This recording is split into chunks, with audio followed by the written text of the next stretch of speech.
ಶ್ರೀಗುರುಭ್ಯೋ ನಮಃ. ಹರಿ ಓಂ.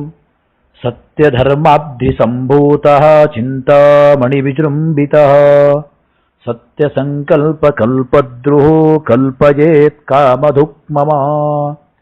ಯಹಿರಹಂ ಶುಕವತ್ ಸಮ್ಯಕ್ ಶಿಕ್ಷಿತೋಸ್ಮಿ ಕೃಪಾಲುಭಿಃ ಶ್ರೀಮತ್ಸತ್ಯಾತ್ಮತೀರ್ಥಾರ್ಯಾನ್ ವಂದೇ ವಿದ್ಯಾಗುರೂನ್ ಮಮ. ಇವತ್ತಿನ ದಿನ ಪರಮಜ್ಞಾನಿಗಳಾಗಿರ್ತಕ್ಕಂತಹ ಶ್ರೇಷ್ಠ ತಪಸ್ವಿಗಳು, ಗಂಗಾ ಪ್ರತ್ಯಕ್ಷವನ್ನು ಮಾಡಿಕೊಂಡಿರತಕ್ಕಂತಹ ಮಹಾನುಭಾವರು, ಪ್ರಾತಸ್ಮರಣೀಯರು, ಮೈಸೂರು ವಾಸಿಗಳಾಗಿರ್ತಕ್ಕಂತಹ ಸತ್ಯ ಸಂಕಲ್ಪ ತೀರ್ಥ ಶ್ರೀಪಾದಂಗಳವರ ಆರಾಧನಾ ಮಹೋತ್ಸವ. ಸತ್ಯ ಸಂಕಲ್ಪ ತೀರ್ಥ ಶ್ರೀಪಾದಂಗಳವರು ಪ್ರಧಾನವಾಗಿ ಸತ್ಯಧರ್ಮ ತೀರ್ಥ ಶ್ರೀಪಾದಂಗಳವರ ನಂತರ ಪೀಠದಲ್ಲಿ ಬಂದಿರತಕ್ಕಂತಹ ಮಹಾನುಭಾವರು. ಹಿಂದೆ ಸತ್ಯಸಂಧರು, ಅವರ ಗುರುಗಳು ಸತ್ಯಬೋಧರ ಮಹಿಮೆಯನ್ನ ನಾವೆಲ್ಲ ಚಿಂತನೆ ಮಾಡಿದ್ದೇವೆ. ನಾವು ಹೇಳಿದ ಹಾಗೆ ಸತ್ಯಬೋಧರು, ಸತ್ಯಸಂಧ ತೀರ್ಥ ಶ್ರೀಪಾದಂಗಳವರು, ಅನಂತರ ಸತ್ಯವರ ತೀರ್ಥ ಶ್ರೀಪಾದಂಗಳವರು, ಆಮೇಲೆ ಸತ್ಯಧರ್ಮ ತೀರ್ಥ ಶ್ರೀಪಾದಂಗಳವರು. ಆ ಸತ್ಯಧರ್ಮರ ಶಿಷ್ಯರು, ಉತ್ತರಾಧಿಕಾರಿಗಳೇ ಸತ್ಯ ಸಂಕಲ್ಪ ತೀರ್ಥ ಶ್ರೀಪಾದಂಗಳವರು, ಇವತ್ತಿನ ಆರಾಧ್ಯರು, ಮಹಾಮಹನೀಯರು. ಸತ್ಯ ಸಂಕಲ್ಪ ತೀರ್ಥರು ಉತ್ತರಾದಿ ಮಠದ ಪೀಠಾಧೀಶ್ವರರಾಗಿ, ಉತ್ತರಾದಿ ಮಠದ ಪೀಠದಲ್ಲಿ ಶ್ರೀಮದ್ ಆಚಾರ್ಯರ ನಂತರ ಪೀಠವನ್ನು ಅಲಂಕಾರ ಮಾಡಿರತಕ್ಕಂಥ ಮಹಾನುಭಾವರು 29ನೇ ಯತಿಗಳವರು. ಆಚಾರ್ಯರನ್ನು ಹಿಡಿದುಕೊಂಡ್ರೆ 30ನೇ ಯತಿಗಳು ಉತ್ತರಾದಿ ಮಠದಲ್ಲಿ. ಮುಖ್ಯವಾಗಿ ನವರತ್ನ ವಂಶದಲ್ಲಿ ಬಂದಿರತಕ್ಕಂತಹ ಮಹನೀಯರೇ ಸತ್ಯ ಸಂಕಲ್ಪ ತೀರ್ಥ ಶ್ರೀಪಾದಂಗಳವರು. ನವರತ್ನ ವಂಶ ಅತ್ಯಂತ ಶ್ರೇಷ್ಠವಾಗಿರ್ತಕ್ಕಂಥ ವಂಶ. ಆ ನವರತ್ನ ವಂಶ ನಾವೆಲ್ಲ ಹಿಂದೆ ಒಂದು ಚರಿತ್ರೆ ಕೇಳುತ್ತೇವೆ.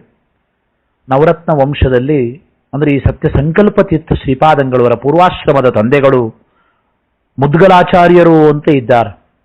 ಮುದ್ಗಲಾಚಾರ್ಯರು ಒಂದು ಬಾರಿ ಉತ್ತರಾದಿ ಮಠಾಧೀಶರಾದ ಮಹಾ ತಪಸ್ವಿಗಳಾದ ಸತ್ಯನಿಧಿ ತೀರ್ಥ ಶ್ರೀಪಾದಂಗಳವರು ಬಿಜಾಪುರದಲ್ಲಿ ರಾಘವ ಪಂಡಿತ ಎಂಬ ಶ್ರೇಷ್ಠ ಸದ್ಗೃಹಸ್ಥನ ಮನೆಯಲ್ಲಿ, ಆ ವಿದ್ವಾಂಸನ ಮನೆಯಲ್ಲಿ, ಅಂದರೆ ಆ ಬಿಜಾಪುರದಲ್ಲಿ ಚಾತುರ್ಮಾಸ್ಯಕ್ಕೆ ಕುಳಿತಾಗ ಅನೇಕ ವಾದಿಗಳ ಜೊತೆಗೆ ಅತಿ ಶ್ರೇಷ್ಠವಾಗಿರತಕ್ಕಂಥ ವಾಕ್ಯಾರ್ಥ ಸಭೆಗಳು ನಡೆಯುತ್ತದೆ.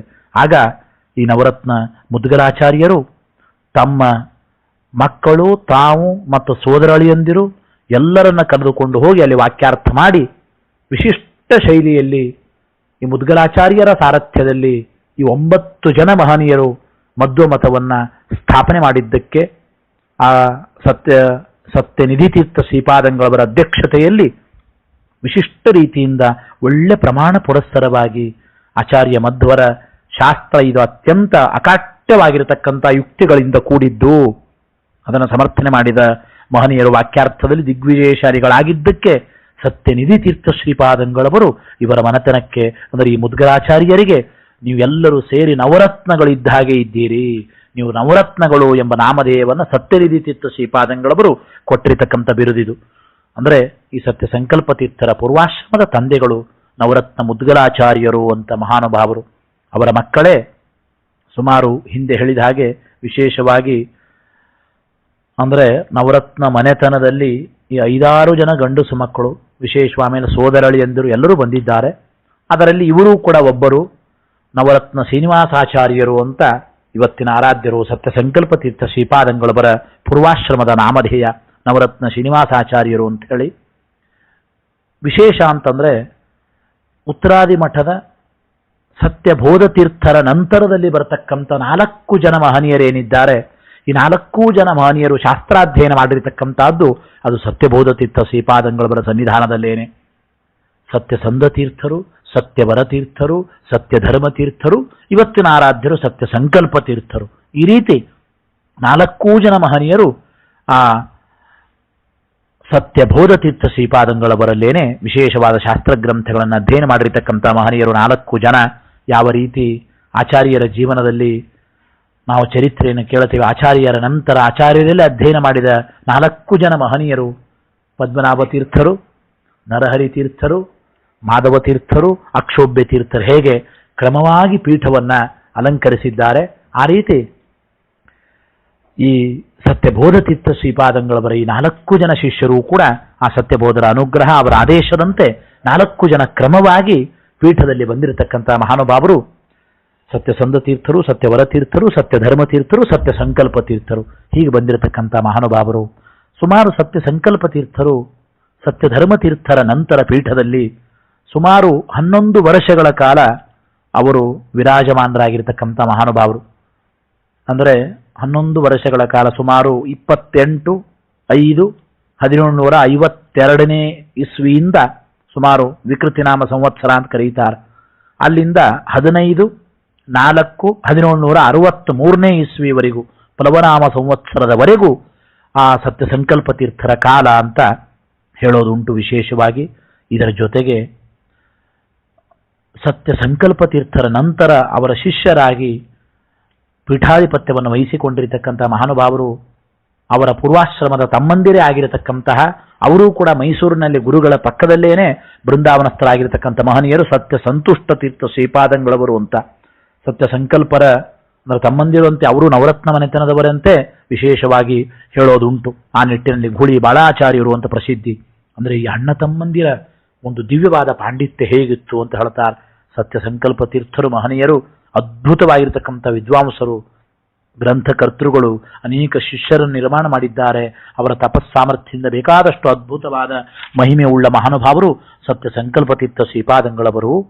ಅನಂತರ ಒಂದು ಬಾರಿ ನಾವು ಚಿಂತನೆ ಮಾಡಿದ ಹಾಗೆ ಸತ್ಯ ಸಂಕಲ್ಪ ತೀರ್ಥರು ಈ ಕಡೆ ಕರ್ಜಿಗಿ ಗ್ರಾಮ ಅಂತ ಕರೆಯುತ್ತಾರೆ. ಕರ್ಜಿಗಿ ಗ್ರಾಮದಲ್ಲಿ ಇದ್ದಾರೆ. ವರದಾ ನದಿಯ ಸ್ನಾನ ಪ್ರತಿನಿತ್ಯವೂ ಕೂಡ ಆ ಕರ್ಜಿಗಿಯಲ್ಲಿ ವರದಾ ನದಿಯ ಸ್ನಾನ ಮಾಡುತ್ತಾ ಪ್ರತಿನಿತ್ಯ ಪಾಠ ಪ್ರವಚನ ಮಾಡಬೇಕಂತ. ಸತ್ಯ ಸಂಕಲ್ಪ ಪ್ರತಿನಿತ್ಯ ಒಂದು ಮಾತು ಹೇಳಬೇಕಂತ. ಅವತ್ತು ವೈಶಾಖೆ ವರದಾ ಸ್ನಾನಂ ನಿಶ್ಚಿತಂ ಸದ್ಗತಿಪ್ರದಂ. ವೈಶಾಖದಲ್ಲಿ ವರದಾ ಸ್ನಾನ ನಿಶ್ಚಿತವಾಗಿ ಸದ್ಗತಿಯನ್ನು ಕೊಡತಕ್ಕಂಥದ್ದು ಅಂತ. ಬಿಸಿಲು, ಉರಿ ಬಿಸಿಲಿನಲ್ಲಿ ಕರ್ಜಿಗಿಯಲ್ಲಿದ್ದು ಪಾಠ ಪ್ರವಚನ ಮಾಡುತ್ತಾ ಪ್ರತಿನಿತ್ಯ ವರದಾ ನದಿಯ ಸ್ನಾನ ಮಾಡಿ ವಿಶೇಷವಾದ ಅನುಷ್ಠಾನವನ್ನು ಕೈಗೊಂಡ ಮಹಾನುಭಾವರು ಸತ್ಯ ಸಂಕಲ್ಪ ತೀರ್ಥ ಶ್ರೀಪಾದಂಗಳವರು. ಜೊತೆಗೆ ಆಗಿನ ಕಾಲದಲ್ಲಿ ಅನ್ನದಾನ, ಅಪಾರವಾಗಿರ್ತಕ್ಕಂಥ ಅನ್ನದಾನ ಮಾಡಿದ ಮಹಾನುಭಾವರು ಸತ್ಯ ಸಂಕಲ್ಪ ತೀರ್ಥ ಶ್ರೀಪಾದಂಗಳವರು. ಸುಮಾರು ಅಲ್ಲಿ ಹೇಳುತ್ತಾರೆ, ಕರ್ಜಿ ಗ್ರಾಮ ಆ ಕಡೆ ಹೋದಾಗ 12 ವರ್ಷಗಳ ಕಾಲ ಮಠದ ಅನೇಕ ಬೆಳ್ಳಿ ಬಂಗಾರ ಪದಾರ್ಥಗಳನ್ನು ಒತ್ತಿ ಇಟ್ಟು ವಿಶೇಷವಾಗಿ ಅಂದರೆ ಅನ್ನದಾನ ಮಾಡಿರತಕ್ಕಂಥ ಮಹಾನುಭಾವರು ಕರ್ಜಿಗಿಯಲ್ಲಿ ಸತ್ಯ ಸಂಕಲ್ಪ ತೀರ್ಥ ಶ್ರೀಪಾದಂಗಳವರು ಅಂತ ಹೇಳ್ತಾರೆ. ಈ ಸತ್ಯ ಸಂಕಲ್ಪರ ಮಹಿಮಾ, ತಪಸ್ಸಾಮರ್ಥ್ಯವರ ಮಂತ್ರಾಕ್ಷತೆ ಮಹಿಮೆ ಹೇಗಿದೆ ಅಂತಂದ್ರೆ ನಾವೆಲ್ಲ ಕೇಳಿದ ಹಾಗೆ ಒಂದು ದಿವ್ಯವಾದ ಚರಿತ್ರೆ ಅಂತಂದ್ರೆ, ಹುಲಿಗಿ ಶ್ರೀಯಪ್ಪತ್ಯಾಚಾರ್ಯರು ಅಂತ ಇದ್ದಾರೆ. ದ್ವೈತದ್ವಿಮುನಿ ಅಂತ ಅತಿ ಕಠಿಣವಾಗಿರತಕ್ಕಂತಹ ಗ್ರಂಥವನ್ನು ರಚನೆ ಮಾಡಿದ ಮಹಾನುಭಾವರು ಹುಲಿಗಿ ಶ್ರೀಯಪ್ಪತ್ಯಾಚಾರ್ಯರು. ಹುಲಿಗಿ ಶ್ರೀಯಪ್ಪತ್ಯಾಚಾರ್ಯರು ಅಂತಂದ್ರೆ ಪಂಢರಪುರದ ವಿಠ್ಠಲ ಮಹೋಪಾಧ್ಯಾಯರಲ್ಲಿ ನ್ಯಾಯಶಾಸ್ತ್ರವನ್ನು ವ್ಯಾಸಂಗ ಮಾಡಿರತಕ್ಕಂತಹ ಶ್ರೇಷ್ಠ ವಿದ್ವಾಂಸರು. ಅನೇಕ ಜನ ಮಹನೀಯರಿಂದ ಸ್ತುತ್ಯರಾಗಿರತಕ್ಕಂಥವರು ವಿಶೇಷವಾಗಿ. ಅನಂತರ ಭೇದೋಜ್ಜೀವನಕ್ಕೆ ವ್ಯಾಖ್ಯಾನವನ್ನು ಬರೆದು ಭೇದ ಸಂಜೀವಿನಿ ಅಂತ ಪ್ರಸಿದ್ಧವಾಗಿರತಕ್ಕಂಥದ್ದು. ಜೊತೆಗೆ ರಮಾಸ್ತುತಿ ಅಂತ ರಚನೆ ಮಾಡಿದ್ದಾರೆ. ವಿಶೇಷವಾಗಿ ನ್ಯಾಯಸುಧ, ಭಾಗವತ ಟಿಪ್ಪಣಿಗಳನ್ನು ಬರೆದಿದ್ದಾರೆ ಅಂತ ತಿಳಿದು ಬರುತ್ತದೆ. ವಿಶೇಷವಾಗಿ ಪ್ರಸಿದ್ಧರಾಗಿರತಕ್ಕಂಥ ತ್ರ್ಯಂಬಕ ಶಾಸ್ತ್ರಿಗಳು ಅಂತ ಇದ್ರು, ಅವರ ಸಮಕಾಲೀನರು ಅಂತ ಹೇಳಿ ಹುಲಿಗಿ ಶ್ರೀಯಪ್ಪತ್ಯಾಚಾರ್ಯರು.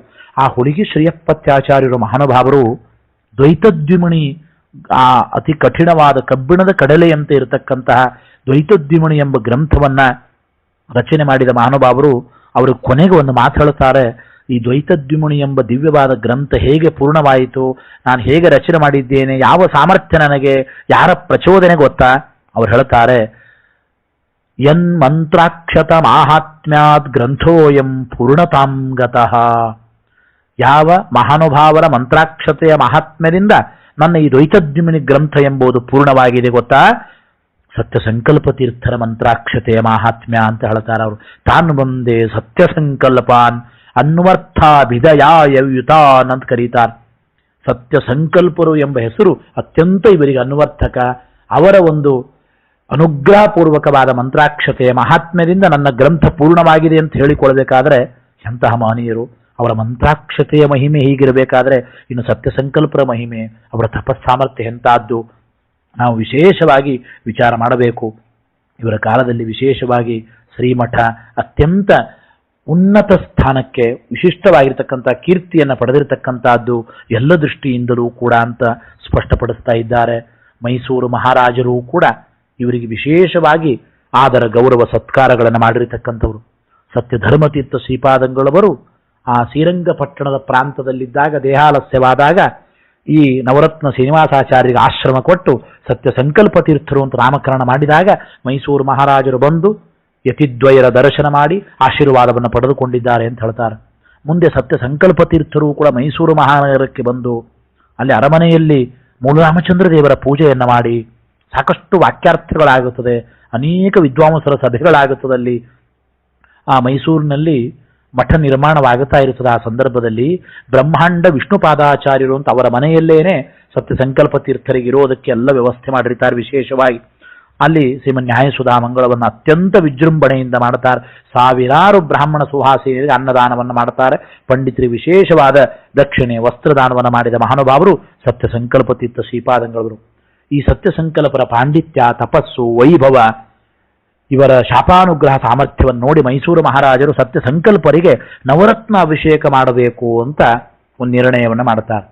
ಸರಿ, ಆ ಮಹಾರಾಜರು ನವರತ್ನ ಅಭಿಷೇಕ ಮಾಡಬೇಕು ಅಂತ ಸ್ವಾಮಿಗಳಿಗೆ ಸಿಂಹಾಸನ ಮೇಲೆ ಕೂಡಿಸಿ ನವರತ್ನ ಅಭಿಷೇಕವನ್ನು ಮಾಡಬೇಕು. ಸ್ವಾಮಿಗಳಂತಾರೆ, ರಾಜರು ತಪ್ಪು ತಿಳಿಯಬಾರದು, ನಿಮ್ಮ ಕೈಯಿಂದ ನವರತ್ನಾಭಿಷೇಕದ ಬೇಡ, ಬ್ರಾಹ್ಮಣರ ಕೈಯಿಂದ ನಮಗೆ ಅಭಿಷೇಕ ಆಗಲಿ ಅಂತ ಮಾತಾಡ್ತಾರೆ. ಯಾಕೆ ಗೊತ್ತಾ ಅಂದ್ರೆ, ಕ್ಷತ್ರಿಯರಾದ ರಾಜರ ಕೈಯಲ್ಲಿ ವಿಜಯಲಕ್ಷ್ಮಿ, ಭಾಗ್ಯಲಕ್ಷ್ಮಿ, ವೀರಲಕ್ಷ್ಮಿ ಈ 3 ರೂಪದ ಲಕ್ಷ್ಮಿಯರು ನೆಲೆಸಿರುತ್ತಾರೆ ನಿಜ. ಆದರೆ ಬ್ರಾಹ್ಮಣರ ಹಸ್ತದಲ್ಲಿ ದೇವತೀರ್ಥ, ಋಷಿತೀರ್ಥ, ಅಗ್ನಿತೀರ್ಥ, ಬ್ರಹ್ಮತೀರ್ಥ, ಪಿತೃತೀರ್ಥ 5 ತೀರ್ಥಗಳು ಸನ್ನಿಹಿತವಾಗಿವೆ. ಆದ್ದರಿಂದ ಆ ಬ್ರಾಹ್ಮಣರ ಒಂದು ಅಮೃತ ಹಸ್ತದಿಂದ ನಮಗೆ ಅಭಿಷೇಕ ಆಗಲಿ ಅಂತ ಸತ್ಯ ಸಂಕಲ್ಪ ತೀರ್ಥ ಹೇಳ್ತಾರಂತ. ಈ ಮಹಾಸ್ವಾಮಿಗಳವರ ದಿವ್ಯವಾದ ಅನುಸಂಧಾನ, ಅವರ ಶಾಸ್ತ್ರೀಯವಾದ ಚಿಂತನೆಯನ್ನು ನೋಡಿ ಬೆರಗಾಗಿರತಕ್ಕಂಥ ಮಹಾರಾಜರು ಅತ್ಯಂತ ಸಂತುಷ್ಟರಾಗಿ ಆ ಬ್ರಹ್ಮಾಂಡ ವಿಷ್ಣುಪಾದಾಚಾರ್ಯರ ಕೈಯಿಂದ ರತ್ನಾಭಿಷೇಕವನ್ನು ಮಾಡಿಸ್ತಾರೆ ಮಹಾರಾಜರು ಎಂಬ ಮಾತು ಬರುತ್ತದೆ. ವಿಶೇಷವಾಗಿ ಈ ಸತ್ಯ ಸಂಕಲ್ಪ ತೀರ್ಥರ ದಿವ್ಯವಾದ ಶ್ರೀಮನ್ ಮೂಲರಾಮಚಂದ್ರ ದೇವರ ಪೂಜಾ ವೈಭವ, ಅವರ ಛತ್ರ ಚಾಮರಾದಿ ರಾಮದೇವರಿಗೆ ಮಾಡತಕ್ಕಂಥ ಅವರ ಭಕ್ತಿಯನ್ನು ನೋಡಿ ಮಂತ್ರಮುಗ್ಧರಾಗುತ್ತಾರೆ ಮೈಸೂರು ಮಹಾರಾಜರು. ಅನೇಕ ಮಹನೀಯರು ವಿಶೇಷವಾಗಿ ನಾವು ಕೇಳುತ್ತೇವೆ. ಸತ್ಯ ಧರ್ಮತೀರ್ಥರು ಗುರುಗಳಿಗೆ ಹೇಗೆ ಗಂಗಾ ಪ್ರತ್ಯಕ್ಷವೋ ಅದೇ ರೀತಿ ಸತ್ಯ ಸಂಕಲ್ಪ ತೀರ್ಥ ಶ್ರೀಪಾದಂಗಳವರಿಗೂ ಕೂಡ ಗಂಗಾ ಪ್ರತ್ಯಕ್ಷಳಾಗಿದ್ದಾಳೆ. ಈಗಲೂ ಕೂಡ ಬೃಂದಾವನದ ಕೆಳಗೆ ಸತ್ಯ ಸಂಕಲ್ಪ ತೀರ್ಥರ ಬೃಂದಾವನದ ಸನ್ನಿಧಾನದಲ್ಲಿ ಒದ್ದೆ ಇದ್ದೇ ಇರುತ್ತದೆ. ಎಷ್ಟು ವರೆಸಿದರೂ ಕೂಡ ಆ ಒದ್ದೆ ಹೋಗೋದಿಲ್ಲ ಅಂತ. ಈಗಿನ ಭಕ್ತರು ಕೂಡ ನನ್ನ ಪ್ರತಿನಿತ್ಯ ದರ್ಶನ ಮಾಡ್ತಾರೆ, ನೋಡ್ತಾರೆ. ಸತ್ಯ ಸಂಕಲ್ಪ ತೀರ್ಥರು ಇಂತಹ ಮಹಾನುಭಾವರ ಸನ್ನಿಧಾನಕ್ಕೆ ಗಂಗಾದಿ ಸಕಲ ತೀರ್ಥಗಳು ಓಡೋಡಿ ಬರ್ತಾ ಇದೆ ಎಂಬ ಮಾತನ್ನು ಶಾಸ್ತ್ರದಲ್ಲಿ ನಾವು ಕೇಳುತ್ತೇವೆ. ಅಂತಹ ಮಹಾನುಭಾವರು ಆ ಸತ್ಯ ಸಂಕಲ್ಪ ತೀರ್ಥ ಶ್ರೀಪಾದಂಗಳವರು. ಇದರ ಜೊತೆಗೆ ವಿಶೇಷವಾಗಿ ಸತ್ಯ ಸಂಕಲ್ಪ ತೀರ್ಥರ ಶಿಷ್ಯರು ಮಹನೀಯರು ಅಲ್ಲಿ ನಾವು ಚಿಂತನೆ ಮಾಡುವಾಗ ಅಂತಾರೆ, ಮುಮ್ಮುಡಿ ಕೃಷ್ಣರಾಜ ಒಡೆಯರು ದೊಡ್ಡ ವಿದ್ವತ್ ಸಭೆಯನ್ನ ಏರ್ಪಡಿಸಿದಾಗ ಚಂದ್ರಮೌಳಿ ಅವಧಾನಿಗಳು ಅಂತ ನನ್ನ ಸರಿಸಮಾನ ಪಂಡಿತರು ಯಾರು ಅಂತ ಹೇಳಿ ಅತ್ಯಂತ ಗರ್ವದಿಂದ ಅವರು ಮೆರೀತಕ್ಕಂಥ ಸಂದರ್ಭದಲ್ಲಿ ಸತ್ಯ ಸಂಕಲ್ಪರ ಆಜ್ಞೆಯಿಂದ ಆ ಸತ್ಯ ಸಂಕಲ್ಪರ ಪೂರ್ವಾಶ್ರಮದ ತಮ್ಮಂದಿರು ನವರತ್ನ ಬಾಳಾಚಾರ್ಯರನ್ನ ಅವರ ವಿರುದ್ಧ ವಾಕ್ಯಾರ್ಥಕ್ಕೆ ಇಳಿಸ್ತಾರೆ. ನವರತ್ನ ಬಾಳಾಚಾರ್ಯರು ಅದ್ಭುತವಾಗಿರತಕ್ಕಂಥ ಪ್ರಮಾಣ ಪುರಸ್ಸರವಾಗಿ ವಾಕ್ಯಾರ್ಥ ಮಾಡುತ್ತಾರೆ. ಗೂಳಿಯಂತೆ ಆ ಚಂದ್ರಮೌಳಿ ಅವಧಾನಿಯ ಮೇಲೆ ನುಗ್ಗಿದ್ದಾರೆ. ಗೂಳಿ ನುಗ್ಗು ಹಾಗೆ ಅನೇಕ ರೀತಿಯಿಂದ ಅಕಟ್ಯವಾದ ಯುಕ್ತಿಗಳಿಂದ ಮದ್ದು ಮತವನ್ನು ಮತ್ತೆ ವಿಶೇಷವಾಗಿ ಸಮರ್ಥನೆ ಮಾಡುತ್ತಾರೆ ನವರತ್ನ ಬಾಳಾಚಾರ್ಯರು. ಸತ್ಯ ಸಂಕಲ್ಪರ ಪೂರ್ವಾಶ್ರಮದ ಆ ತಮ್ಮಂದಿರು ಅದ್ಭುತವಾದ ಅವರ ವಾಕ್ಯಾರ್ಥ ಶೈಲಿ ನೋಡಿ ಅವತ್ತು ಅವರಿಗೆ ಗೂಳಿ ಬಾಳಾಚಾರ್ಯರು ಅಂತ ಹೆಸರು ಪ್ರಸಿದ್ಧವಾಗುತ್ತೆ. ನವರತ್ನ ಮನೆತನದವರೇನೆ ಸತ್ಯ ಸಂಕಲ್ಪರ ತಮ್ಮಂದಿರು ಅಂತ ಹೇಳೋದು ಉಂಟು. ಅಂತ ಮಹಾನುಭಾವರನ್ನ ಗೂಳಿಯಂತೆ ನುಗ್ಗಿ ಆ ಕುವಾದಿಗಳನ್ನು ನಿಗ್ರಹ ಮಾಡಿ ಮದ್ದು ಮತವನ್ನು ಸಮರ್ಥನೆ ಮಾಡಿದ್ದರಿಂದ ಗೂಳಿ ಬಾಳಾಚಾರ್ಯರು ಅಂತ ಗೂಳಿ ಮನೆತನ ಇನ್ನೂ ಇದೆ. ಗೂಳಿ ಬದ್ರಿನಾಥಾಚಾರ್ಯರು ಅಂತ ಹೇಳಿ ಅವರು ಇವರ ಬಗ್ಗೆ ಈ ಸ್ಪಷ್ಟೀಕರಣವನ್ನು ಕೊಡ್ತಾರೆ. ವಿಶೇಷವಾಗಿ ಅಂತಹ ಮಹಾನುಭಾವರು ಈ ನವರತ್ನ ಬಾಳಾಚಾರ್ಯರು ಅವರೇ ಗೂಳಿ ಬಾಳಾಚಾರ್ಯರು ಅಂತಾಗುತ್ತಾರೆ. ಅವರೇ ಮುಂದೆ ಸತ್ಯ ಸಂಕಲ್ಪ ತೀರ್ಥ ಶ್ರೀಪಾದಂಗಳವರಿಂದ ಆಶ್ರಮವನ್ನು ತೆಗೆದುಕೊಂಡು ಸತ್ಯ ಸಂತುಷ್ಟ ತೀರ್ಥರು ಅಂತ ಅವರಿಗೆ ನಾಮಕರಣ ಮಾಡ್ತಾರೆ ಗುರುಗಳು. ಮಹಾಮಹನೀಯರು ಸ್ವಲ್ಪೇ ಕಾಲ ಅವರ ಪೀಠದಲ್ಲಿ ಇದ್ದದ್ದು, ಅನಂತರ ಆ ಗುರುಗಳ ಸನ್ನಿಧಾನದಲ್ಲೇನೆ ಪಕ್ಕದಲ್ಲೇನೆ ಅವರೂ ಕೂಡ ಮೈಸೂರಿನಲ್ಲೇನೆ ಬೃಂದಾವನಸ್ಥರಾಗುತ್ತಾರೆ ಮಹನೀಯರು ಅಂತ ನಾವು ಚಿಂತನೆ ಮಾಡಬೇಕು. ಸತ್ಯ ಸಂಕಲ್ಪ ತೀರ್ಥರು ಮುಂದೆ ಅವರು ವಿಶೇಷವಾಗಿ ಈ ಆಷಾಢ ಮಾಸದ ಹುಣ್ಣಿಮೆಯ ದಿನ ಬೃಂದಾವನಸ್ಥರಾಗುತ್ತಾರೆ. ಸತ್ಯ ಸಂತುಷ್ಟ ತೀರ್ಥ ಶ್ರೀಪಾದಂಗಳವರೆಗೆ ಆಶ್ರಮವನ್ನು ಕೊಟ್ಟು ಅವರ ಸ್ಮರಣೆ ಮಾಡಿದ್ರೇನೆ ನಮ್ಮ ಎಲ್ಲ ಕಾರ್ಯಗಳು, ನಮ್ಮ ಎಲ್ಲ ಇಚ್ಛೆಗಳು, ಸಂಕಲ್ಪಗಳು ನಿಶ್ಚಿತವಾಗಿ ಈಡೇರುತ್ತದೆ ಎಂಬ ಮಾತನ್ನು ಹೇಳೋದುಂಟು. ನಮ್ಮೆಲ್ಲರ ಸ್ವರೂಪೋದ್ಧಾರಕ ಗುರುಗಳು ಈಗಿನ ಪ್ರಸ್ತುತ ಉತ್ತರಾದಿ ಮಠದ ಪೀಠಾಧೀಶರು ಮಹಾನುಭಾವರು ಸತ್ಯಾತ್ಮ ತೀರ್ಥ ಶ್ರೀಪಾದಂಗಳವರು ಸತ್ಯ ಸಂಕಲ್ಪ ತೀರ್ಥ ಶ್ರೀಪಾದಂಗಳವರ ಮೇಲೆ ದಿವ್ಯವಾಗಿರತಕ್ಕಂಥ 6 ಶ್ಲೋಕಗಳ ಒಂದು ಪುಟ್ಟ ಸ್ತೋತ್ರವನ್ನು ಮಾಡಿಕೊಟ್ಟಿದ್ದಾರೆ. ಆ ಸತ್ಯ ಸಂಕಲ್ಪ ತೀರ್ಥರ ಸಂಕ್ಷೇಪವಾದ ಮಹಿಮೆಯನ್ನ ಸತ್ಯಾತ್ಮ ತೀರ್ಥ ಶ್ರೀಪಾದಂಗಳವರು 6 ಶ್ಲೋಕದಲ್ಲಿ ಮಾಡಿಕೊಡ್ತಾರೆ. ಬಹಳ ಚೆನ್ನಾಗಿ ನೋಡಿ ಹೇಗಿದೆ. ಮಂತ್ರಾಕ್ಷತಾ ಪ್ರದಾನೇನ ಶ್ರಿಯಪತ್ಯಾಭಿದೈರ್ಬುಧೈ ದ್ಯುಮಣೀಂ ಕಾರಯಾಮಾಸ ಸತ್ಸಂಕಲ್ಪೋ ಭವೇನ್ಮುದೇ. ಯಾವ ಸತ್ಯ ಸಂಕಲ್ಪರ ಮಂತ್ರಾಕ್ಷತೆಯ ಮಹಿಮೆಯಿಂದ ಅವರು ಕೊಡಲ್ಪಟ್ಟ ಅನುಗ್ರಹದ ಮಂತ್ರಾಕ್ಷತೆಯಿಂದ ದ್ವೈತದ್ಯುಮುಣಿ ಎಂಬ ಗ್ರಂಥವನ್ನು ಬರೆದಿದ್ದಾರೋ ಹುಲಿಗಿ ಶ್ರೇಯಃಪತ್ಯಾಚಾರ್ಯರು, ಅಂತಹ ಸತ್ಯ ಸಂಕಲ್ಪರನ್ನ ನಾವು ಭಕ್ತಿಯಿಂದ ವಂದಿಸ್ತಾ ನಮ್ಮ ಸಂತೋಷಕ್ಕಾಗಿ ಸತ್ಯ ಸಂಕಲ್ಪ ತೀರ್ಥರು ಆಗಲಿ, ಅನುಗ್ರಹ ಮಾಡಲಿ ಅಂತ ಗುರುಗಳು ಪ್ರಾರ್ಥನೆ ಮಾಡ್ತಾರೆ. 2ನೇ ಶ್ಲೋಕದಲ್ಲಿ ಹೇಳ್ತಾರೆ, ಕ್ಷಾಮಕಾಲೇ ಕರಜಿಜ್ಞಾ ದ್ವಾದಶಾಬ್ದಂ ತಪಶ್ಚರನ್ ಅನ್ನದಾನಂಚ ಯಶ್ಚಕ್ರೆ ಸತ್ಸಂಕಲ್ಪೋ ಭವೇನ್ಮುದೇ. ಬರಗಾಲ ಬಂದಾಗ ಕರ್ಜಿಗಿಯಲ್ಲಿದ್ದು 12 ವರ್ಷಗಳ ಕಾಲ ವರದಾನದಿಯ ಸ್ನಾನ ಮಾಡುತ್ತಾ ದಿವ್ಯವಾದ ತಪಶ್ಚರ್ಯವನ್ನು ಮಾಡುತ್ತಾ 12 ವರ್ಷಗಳ ಕಾಲ ಎಲ್ಲ ಭಕ್ತರಿಗೆ ಅನ್ನದಾನ ಮಾಡಿದ ಮಹಾನುಭಾವರು ಆ ಸತ್ಯ ಸಂಕಲ್ಪ ತೀರ್ಥರು ನಮ್ಮ ಸಂತೋಷಕ್ಕಾಗಿ ಅವರಾಗಲಿ, ಅವರ ಅನುಗ್ರಹ ನಮಗಾಗಲಿ ಅಂತ ಗುರುಗಳು ಪ್ರಾರ್ಥನೆ ಮಾಡ್ತಾರೆ. 3ನೇ ಶ್ಲೋಕದಲ್ಲಿ ಹೇಳ್ತಾರೆ, ಮಹೀಶೂರ ಮಹಾರಾಜ ಪ್ರಾರ್ಥನಾನುಗುಣಂಚಯ ಮಹೀಶೂರ ಪುರಾವಾಸ ಸತ್ಸಂಕಲ್ಪೋ ಭವೇನ್ಮುದೇ. ಆ ಮೈಸೂರು ಮಹಾರಾಜರ ಪ್ರಾರ್ಥನೆಯ ಮೇರೆಗೆ ಮೈಸೂರು ನಗರದಲ್ಲಿ ಇದ್ದು ವಿಶೇಷವಾಗಿ ಆ ಮಹಾರಾಜರಿಗೆ ಅನುಗ್ರಹ ಮಾಡಿರತಕ್ಕಂಥವರು ಸತ್ಯ ಸಂಕಲ್ಪ ತೀರ್ಥರು. ಮುಂದೆ ಅಂತಾರೆ, ಸತ್ಯ ಸಂತುಷ್ಟ ತೀರ್ಥೇಭ್ಯ ದದೌತು ರುಯ್ಯಾಶ್ರಮಂ ಚಯ ತತ್ಸಂಸೇವಿತ ಪಾದಾಬ್ಜ ಸತ್ಸಂಕಲ್ಪೋ ಭವೇನ್ಮುದೇ. ಸತ್ಯ ಸಂತುಷ್ಟ ತೀರ್ಥರೆಂಬ ಅದ್ಭುತ ವಿದ್ವಾಂಸರಿಗೆ ತಮ್ಮ ಪೂರ್ವಾಶ್ರಮದ ತಮ್ಮಂದಿರು ಆ ಗುಳಿ ಬಾಳಾಚಾರ್ಯರಿಗೆ ಆಶ್ರಮವನ್ನು ಕೊಟ್ಟು, ಆ ತುರ್ಯಾಶ್ರಮ ಸನ್ಯಾಸಾಶ್ರಮ ಕೊಟ್ಟು ಸತ್ಯ ಸಂತುಷ್ಟ ತೀರ್ಥರು ಅಂತ ನಾಮಕರಣ ಮಾಡಿ ಆ ಮಹನೀಯರಿಂದ ಪೂಜಿತವಾಗಿರತಕ್ಕಂಥ ಪಾದವುಳ್ಳವರು ಸತ್ಯ ಸಂಕಲ್ಪ ತೀರ್ಥರು. ಅವರು ಆ ಸತ್ಯ ಸಂಕಲ್ಪ ತೀರ್ಥರು ನಮ್ಮ ಸಂತೋಷಕ್ಕಾಗಿ ಅನುಗ್ರಹ ಮಾಡಲಿ. 5ನೇ ಶ್ಲೋಕದಲ್ಲಿ ಹೇಳ್ತಾರೆ, ಹರಿಪಾದೋದ್ಭವ ಗಂಗಾ ಪಾವನೀಯಸ್ಯ ಸನ್ನಿಧೌ ದೃಶ್ಯತೆ ಅದ್ಯಾಪಿ ತದ್ಭಕ್ತೈ ಸತ್ಸಂಕಲ್ಪೋ ಭವೇನ್ಮುದೇ. ಹರಿಪಾದದಿಂದ ಹುಟ್ಟಿದ ಪವಿತ್ರಳಾದ 3 ಲೋಕಗಳನ್ನು ಪಾವನ ಮಾಡುವ ಗಂಗೆ ಯಾರ ಸನ್ನಿಧಾನದಲ್ಲಿ, ಸತ್ಯ ಸಂಕಲ್ಪರ ಸನ್ನಿಧಾನದಲ್ಲಿ ಇವತ್ತಿಗೂ ದೃಶ್ಯಮಾನಳಾಗುತ್ತಾಳೆ, ಸ್ಪಷ್ಟವಾಗಿ ಕಾಣಿಸ್ತಾ ಇದ್ದಾಳೆ. ಅಂತಹ ಸತ್ಯ ಸಂಕಲ್ಪ ತೀರ್ಥ ಶ್ರೀಪಾದಂಗಳವರು ನಮಗೆ ಅನುಗ್ರಹ ಮಾಡಲಿ, ನಮಗೆ ಸಂತೋಷವನ್ನು ನೀಡಿರಿ, ನಮ್ಮ ಸಂತೋಷಕ್ಕಾಗಿ ಅವರು ಆಗಲಿ ಅಂತ ಮಾತಾಡ್ತಾರೆ. ಇನ್ನೊಂದು ಹೇಳ್ತಾರೆ, ಪರಮ ಪೂಜ್ಯ ಉತ್ತರಾದಿ ಮಠಾಧೀಶರು ಸತ್ಯಾತ್ಮ ತೀರ್ಥ ಶ್ರೀಪಾದಂಗಳವರು ತಮ್ಮ ಗುರುಗಳು ಅಂದರೆ ಸತ್ಯ ಪ್ರಮೋದ ತೀರ್ಥ ಶ್ರೀಪಾದಂಗಳವರಿಗೂ ಕೂಡ ಸತ್ಯ ಸಂಕಲ್ಪರ ಅನುಗ್ರಹ ಮಾಡಿದ್ದಾರೆ. ಹೇಗೆ? ಸತ್ಯ ಪ್ರಮೋದ ತೀರ್ಥ ಶ್ರೀಪಾದಂಗಳವರು ಪೂರ್ವಾಶ್ರಮದಲ್ಲಿ ಮೈಸೂರಿನಲ್ಲೇ ಇದ್ದು ಮೈಸೂರು ಮಹಾರಾಜರ ಕಾಲೇಜಿನಲ್ಲಿ ಅಧ್ಯಯನ ಮಾಡುತ್ತಾ ಅತ್ಯಂತ ಪ್ರಥಮ ಶ್ರೇಣಿಯಲ್ಲಿ ಆ ತರ್ಕಶಾಸ್ತ್ರದಲ್ಲಿ ಉತ್ತೀರ್ಣರಾಗಿರ್ತಕ್ಕಂಥ ಮಹಾನುಭಾವರು ಗುತ್ತಲ ಗುರಾಜಾಚಾರ್ಯರು ಅಂತ. ಗುತ್ತಲ ಗುರಾಜಾಚಾರ್ಯರು ಅವರಿಗೆ ಹೇಗೆ ಬಂತು, ಅವರು ಹೇಗೆ ಸನ್ಯಾಸಾಶ್ರಮವನ್ನು ಸ್ವೀಕಾರ ಮಾಡಿದರು, ಉತ್ತರಾದಿ ಮಠದ ದಿವ್ಯವಾದ ಪೀಠ ಆ ಮಹನೀಯರಿಗೆ ಹೇಗೆ ಸಿಕ್ಕಿತು ಅಂದರೆ ಮೈಸೂರಿನಲ್ಲಿದ್ದಾಗ ಯಾವ ಸತ್ಯ ಸಂಕಲ್ಪರ ಸೇವೆ, ಅವರ ಅನುಗ್ರಹದಿಂದ ಯಾವ ವ್ಯಕ್ತಿಗಳು ಗುತ್ತಲ ಗುರಾಜಾಚಾರ್ಯ ಎಂಬುವರು ಯತಿಗಳಾದರೋ ಅಂತಹ ಸತ್ಯ ಸಂಕಲ್ಪರು ನನಗೆ ಪೂರ್ಣಾನುಗ್ರಹ ಮಾಡಲಿ, ನಮ್ಮ ಸಂತೋಷಕ್ಕಾಗಿ ಅವರಾಗಲಿ ಎಂಬ ಮಾತನ್ನು ಸ್ವಾಮಿಗಳು ಹೇಳ್ತಾರೆ. ಗುರುರಾಜಾಭಿದೋ ವಿಪ್ರಹ ಗುತ್ತಲಾನ್ವಯಜಶ್ರುದೀಹಿ ಯತ್ಸೇವಯತಿರಭೂತ್ ಸತ್ಸಂಕಲ್ಪೋ ಭವೇನ್ಮುದೇ ಎಂಬ ಮಾತನ್ನ ಮಹಾಸ್ವಾಮಿಗಳು ಹೇಳ್ತಾ ಇದ್ದಾರೆ. ಕೊನೆಗಂತಾರೆ, ಈ ರೀತಿಯ ಸತ್ಯ ಸಂಕಲ್ಪರ ನಾವು ರಚನೆ ಮಾಡಿದ ಈ ದಿವ್ಯವಾದ ಮಂತ್ರ ತುಲ್ಯವಾದ 6 ಶ್ಲೋಕಗಳನ್ನು ಸತ್ಯ ಸಂಕಲ್ಪರ ಸ್ತೋತ್ರವನ್ನು ಯಾರು ಪಠನೆ ಮಾಡುತ್ತಾರೋ, ಯೋ ಭಕ್ತ್ಯಾ ಭಜತೆ ನಿತ್ಯಂ ಸತ್ಯ ಸಂಕಲ್ಪ ಸದ್ಗುರೂನ್ ಶ್ಲೋಕ ಷಟ್ಕಂ ಪಠಂತಸ್ಯ ಶತ್ರು ಷಟ್ಕಜಯೋ ಭವೇತ್. 6 ಶ್ಲೋಕಗಳನ್ನು ಪಠನೆ ಮಾಡಿದರೆ ಎಲ್ಲ 6 ಶತ್ರುಗಳ ಜಯ ನಿಶ್ಚಿತವಾಗಿ ನಮಗೆ ಆಗುತ್ತದೆ. ಲೋಭ ಮೋಹ ಮದ ಮಾತ್ಸರ್ಯಗಳೆಂಬ ಒಳಗಿರತಕ್ಕಂತಹ ಅಥವಾ ಹೊರಗಿನ 6 ಶತ್ರುಗಳ ಮೇಲೆ ನಾವು ಜಯವನ್ನು ನಿಶ್ಚಿತವಾಗಿ ಸಾಧಿಸ್ತೇವೆ. ಯಾರು ಭಕ್ತಿಯಿಂದ ಸತ್ಯ ಸಂಕಲ್ಪರೆಂಬ ಈ ಸದ್ಗುರುಗಳನ್ನ ಸ್ಮರಣೆ ಮಾಡುತ್ತಾ ಈ 6 ಶ್ಲೋಕಗಳನ್ನು ಪಠನೆ ಮಾಡುತ್ತಾ ಭಕ್ತಿಯಿಂದ ಅವರನ್ನು ಆರಾಧನೆ ಮಾಡುತ್ತಾರೆ, ಅವರಿಗೆ ಈ ಅಂದರೆ ಷಡ್ವಿಧರಾದ ಶತ್ರುಗಳ ಭಯ ತಾಪ ಸರ್ವಥಾ ಇರೋದಿಲ್ಲ.